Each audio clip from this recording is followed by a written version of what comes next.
Once upon a time, the gem homeworld was ruled by diamonds, white, yellow, blue, and the littlest diamond pink, while all the other diamonds were conquered by many worlds across the galaxy. Pink had only one, the planet Earth. One day Pink fled the comforts of the homeworld. On Earth she made a new home, new friends, and finally a new life, giving up her old form beneath her gem, her half-human son. Without Pink, Gemkind entered the era of despair. But then, when the Steven Universe learned of his heritage, he reunited with his fellow diamonds and companioned with a new era of peace and freedom across the furthest reaches of space. White Diamond closed the book.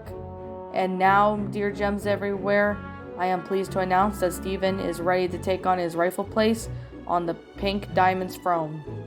The camera shifted down, showing a deep and much older Steven, now wearing a pink Veracity jacket, blue shirt and a yellow star, blue jeans, and pink sandals. He smiled. "Hey there, everyone." Steven Universe, age 16, appears in the moment before fading. "I know you all may be thinking of me as the pink new diamond," said Steven, "but that's not the case. I love to spend my time on Earth, actually." The diamonds sat up from their thrones, confused about what Steven's choice. Yarrow just adjusted the controls, letting the message get spread throughout the universe through multiple communications, where millions of gems watched. "My home is a beach house where I live with my family," Steven explained. "Garnet, Amethyst, Pearl, and my stepmother Spinel. As much as I love dismantling the Empire and saving all of your planets, I can't wait to get home and spend some quality time with my family."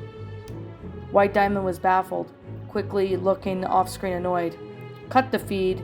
Your time is up anyway," snarked Yarrow, making the Blue Bell snicker at their joke and turn off the broadcast. Steven then turned to the diamonds. "I think that went well." "Steven, please," White Diamond complained. Yellow Diamond then stepped beside her. "You can't go. You must stay," Blue Diamond begged.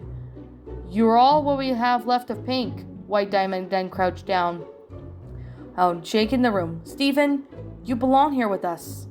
Steven nervously backed away and warp pad. No thanks." But the diamonds were not ready to give up easily. "Come with us in the palace. There's room waiting for you. Come on. Come on. Just let us adore you." Steven stood up on the warp pad. "You guys have really gotten better at showing off affection, but I've got my own life to get back. Don't forget, I'm not Pink Diamond." "Yes, we know you're not her, but you were hers." Steven frowned anxiously of how come close they are. "You know what it meant to love her, and you remind us so much of her." "Thanks, but I really gotta go," Steven gently refused. "But Steven," the diamond spoke once, "I have disbanded my armies. I have liberated my colonies," Yellow Diamond insisted. Blue Diamond moved in. "I never shatter. I never make anyone cry. I've been saying please and thank you, even to the lower life forms," White Diamond added. Steven crossed his arms. "What did we talk about?" White Diamond sighed. "Equal life forms, Steven. We've done everything you've asked." "That's great. Good job. Keep it up. Bye," Steven encouraged before warping away. Back home, Connie was reading a magazine and was sitting on the floor near a warp pad and looked up when Steven arrived. "Steven, what took you so long?" Steven leapt over to the girl and wrapped his arms around her. He pulled her away inside. "The diamonds, they really want me to move in." "Why?" asked Connie. "Because they want to smother me with attention 24/7. They make Spinel from years ago look better in comparison," Steven slightly joked. Connie laughed. "I guess there's something about you that gems just love." "I guess so," Steven shrugged. Connie walked over to the door and pressed it open. "Well, I'm glad I got to see you before heading out." Steven shut off the screen. "You're really going through with it?" The couple walked downstairs to the porch as Connie told him. "Of course, I've always wanted to go to space camp." "Yeah, space camp is pretty great now," Steven said. "But are you sure you don't want to stay with us for a little longer?" "My parents are doing what they can to support my interests. It's sweet," Connie said as she stepped inside Steven's room to get her duffel bag. "Plus, I get all the freeze-dried ice cream I can eat. But Sadie Killer and the suspects are playing tonight. It's a rock show with a little better than Space Camp? So maybe an equal to Space Camp. Stephen chuckled as Connie's phone vibrated. That's my mom, Connie said. I should get going. The couple gave each other another hug. Then Connie blushed and kissed Stephen's cheek. Blush appearing on his cheeks, making him freeze in place. Okay, bye. Connie waved to him and then ran down the stairs. Stephen placed a hand on the cheek, grinning wildly as his eyes gleaming as he ran out of the porch. Tell everyone at Space Camp that space used to be very super scary and dangerous, but it's great now. I will, Connie shouted back at them, walking down to the beach, waving goodbye again. Stephen let out a content sigh. After petting the Clementine's head, the teen then ran down to the porch. Pearl and Greg were relaxed on the beach, while Lion was sleeping inside the van, and Pearl was holding a guitar. Hey, Pearl. Hey, Dad. Stephen greeted them, running over to Craig. Hey, Scoochie Ball, said Greg. Stephen. Pearl held up a guitar. I'm learning to play the bass. I kept telling her it's the bass. Excuse me, B-A-S-S, spells bass. You're the boss. Pearl smirked. Oh, heck I am. She hopped onto the van and started to sing. Lion then patted over to Stephen as they laughed, the boy petting his mane. Hey, buddy, I'm heading into town. Craig then gave his son a finger gun. See you at the concert tonight. Wouldn't far miss it for the world, Stephen stated, hopped onto Lion's mane. Inside the pink dimension, Stephen hummed the tune of the song, walked over to the oak tree, and hopped out of the lair's hair. Garnet then pulled out a seat. I saved you a seat. Stephen then sat down, the off-colors, standing around Lars, placed his famous bob roll around them.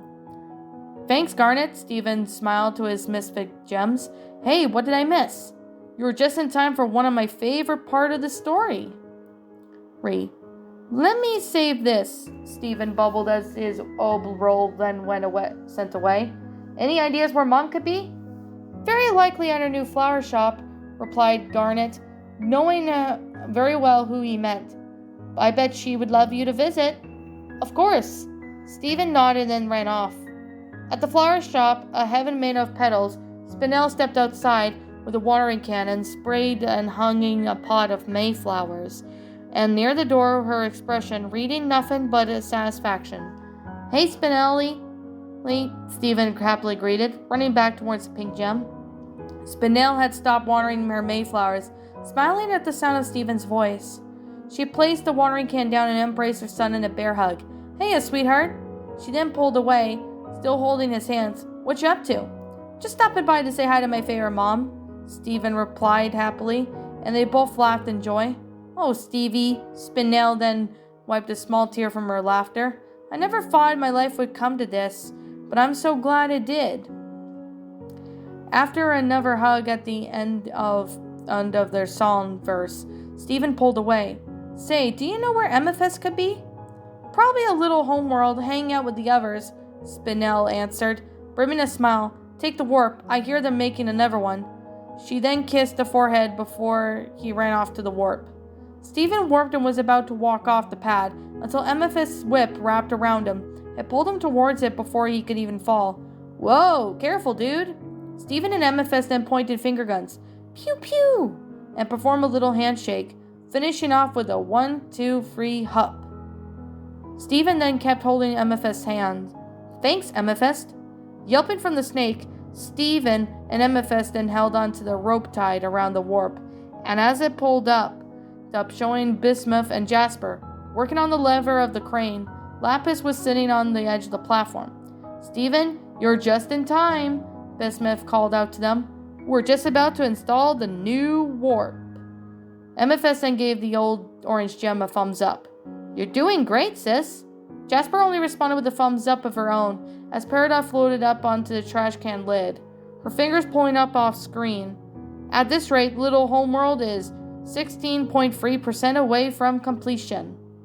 That would mean it's, Lapis calculator head, only 83.7% complete. We better get cracking. She then summoned her water wings and flew off. We're on it, Bismuth replied, as she and Jasper cranked the lever of the platform, lifting the purple gem and hybrid over the home world, watching off the multiple games of many kinds, working on constructing and building a little homeworld. Wow. Stephen then gazed below him. Little homeworld's growing fast. So are you, MFS shapeshifted into Stephen and spoke in a deep voice. Look at me. I'm a young adult. Stephen laughed and shifted it back to herself. MFS smiled happily. I'd love to have these gems to make a new home on Earth. I wish this is one I could first emerge. The crane then lowered the warp into the hole. Guided by Iris, Stephen and MFS hopped off the wharf they were placing. So what do you think? MFS asked, just as Garnet, Pearl, and Spinel arrived. Back on the hill of the statue, Stephen then plucked a yellow flower, kissed his pinky finger, and poked the stem. Restoring the flower, the crystal gems all lay together on the grass, with Pearl and Spinel land on their stomachs and held hands, with their fingers entwined. Ah, this is just wonderful. What do you think? Asked Stephen as his eyes were closed. Pearl smiled. I agree. Me too, Spinel mumbled. MFS nodded. Here. Stephen then opened his eyes and glanced up at a confusion. How does the future look? Garnet, does everything stay like this forever? Garnet's face brimmed with a smile and the visor shining, but faded to a frown and set up. No,